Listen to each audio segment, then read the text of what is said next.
সাবেক প্রধানমন্ত্রী শেখ হাসিনার বিরুদ্ধে আরেকটি হত্যা মামলা হয়েছে। এই মামলায় আসামি করা হয়েছে জাতীয় দলের ক্রিকেটার ও সাবেক সংসদ সদস্য সাকিব আল হাসান, সাবেক সংসদ সদস্য ব্যারিস্টার সৈয়দ সাইদুল হক সুমন এবং সাবেক সংসদ সদস্য চিত্রনায়ক ফেরদৌসকে। বৃহস্পতিবার রাতে আদাবর থানায় মামলাটি রুজু করা হয়। আদাবর থানার পরিদর্শক নজরুল ইসলাম মামলার বিষয়টি নিশ্চিত করেছেন। এই মামলায় সাবেক প্রধানমন্ত্রী শেখ হাসিনা এবং সাবেক সড়ক পরিবহন ও সেতুমন্ত্রী ওবায়দুল কাদের সহ আরও 156 জনের নাম উল্লেখ করা হয়েছে। নাম রয়েছে ক্রিকেটার সাকিব আল হাসান, চিত্রনায়ক ফেরদৌস ও সাবেক সংসদ সদস্য ব্যারিস্টার সুমন। এছাড়াও মামলায় অজ্ঞাত আরও 400 থেকে 500 জনকে আসামি করা হয়েছে। মামলার এজাহারে বাদীর অভিযোগ, গত 5 আগস্ট রুবেল আদাবরের রিং রোডের প্রতিবাদী মিছিলে অংশ নেয়। এই সময় অভিযুক্তদের প্রত্যক্ষ পরোক্ষ নির্দেশ ও প্ররোচনায় মিছিলে গুলি করা হয়।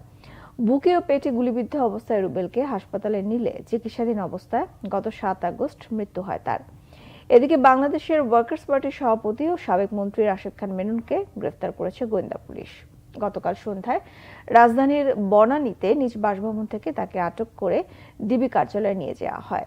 অন্যদিকে জিয়া পরিবার নিয়ে বিরূপ মন্তব্যের অভিযোগে মেননের পাশাপাশি সাবেক বিচারপতি এইচ.এম. শামসুদ্দিন চৌধুরী মানিক, জাসদের সভাপতি হাসানুল হক ইনুর বিরুদ্ধেও মামলা হয়েছে।